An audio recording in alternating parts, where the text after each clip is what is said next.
Myself, Daniel Carter.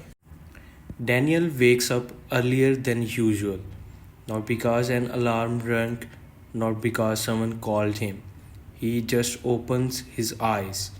The room is still dark, quiet in a way that feels unfamiliar.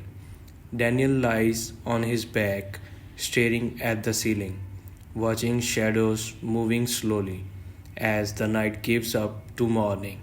His mind refuses to settle. Thoughts come and go without shape, unfinished, restless. For the first time in years, sleep has abandoned him. He turns on his side, then back again. The confidence he carries, like armor, feels thinner today, as if someone has loosened a bolt without him noticing.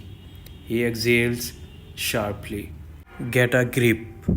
Daniel sits up, runs a hand through his hair, and swings his feet onto the floor.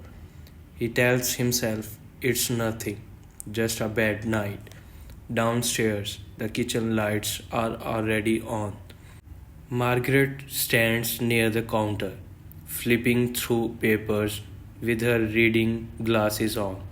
She looks up, surprised, when she hears footsteps. You are awake? She says slowly. That's rare. Daniel pours himself coffee, avoiding her eyes. Could not sleep. Margaret watches him closely, the way only a mother can. You never have trouble sleeping. He surges. Guess there is first time for everything. She hesitates, then asks gently, is something wrong? No, Daniel replies quickly. Just tired. Margaret studies him for another moment, then looks back at her paper. She does not push, she knows when not to. Still, the worry does not leave her face. It simply settles quietly, like dust. At college, Daniel feels it the moment he steps through the gates. The air feels different. Laughter drops as he passes. Conversations lower, then stop. A few students glance at their phones, whisper something to each other, then look at him again. Daniel keeps walking, shoulders straight, expression calm. On the outside, he is the same. On the inside, something shifts. Ryan jogs up beside him. Hey, Daniel nods. Morning. Ryan slows his pace. Oh, you saw the post, right? Daniel stops walking. What post? Ryan hesitates, then pulls out his phone. This. Daniel takes it. It is a short news piece. Nothing official, just enough to plant questions.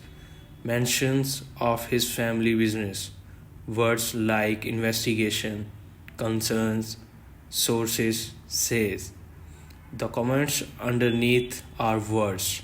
Daniel hands the phone back without reacting. It's nothing.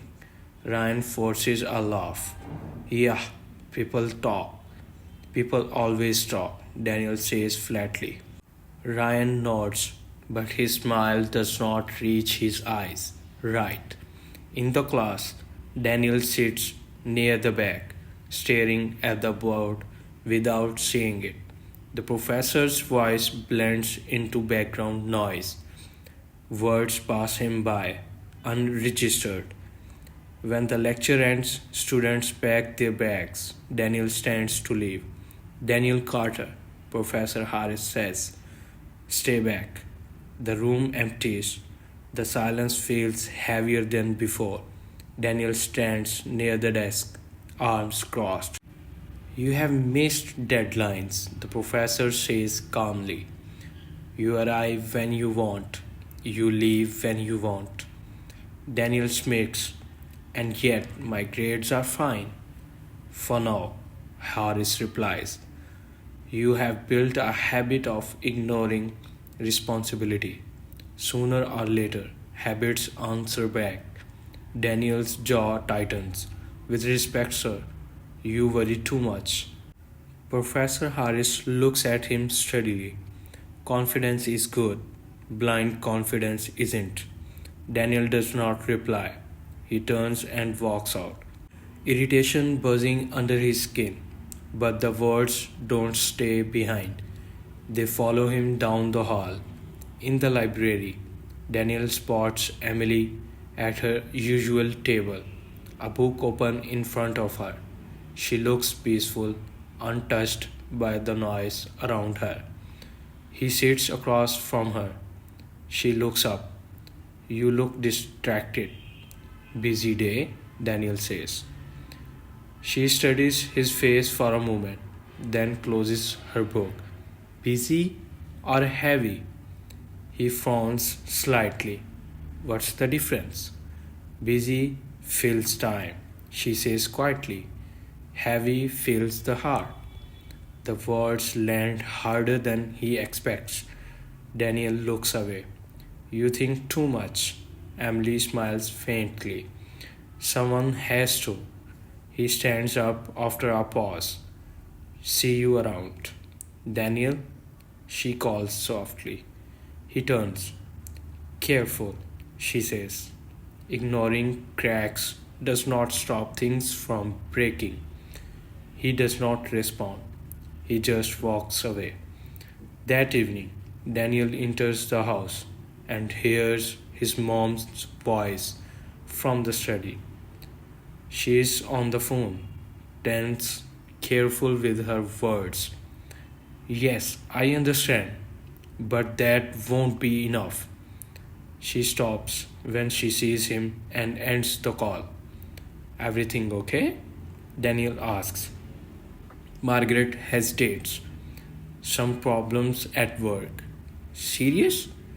She forces a smile. Nothing for you to worry about.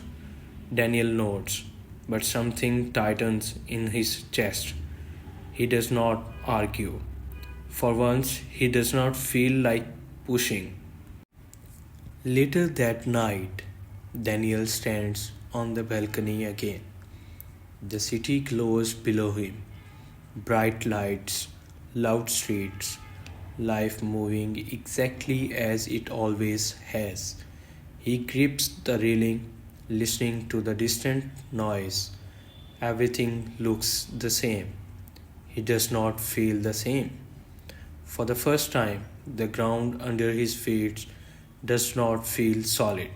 The confidence he once stood on feels uncertain. Daniel exhales slowly. It's nothing, he mutters to himself. But somewhere deep inside, quiet, unnoticed, a small crack has already begun to grow.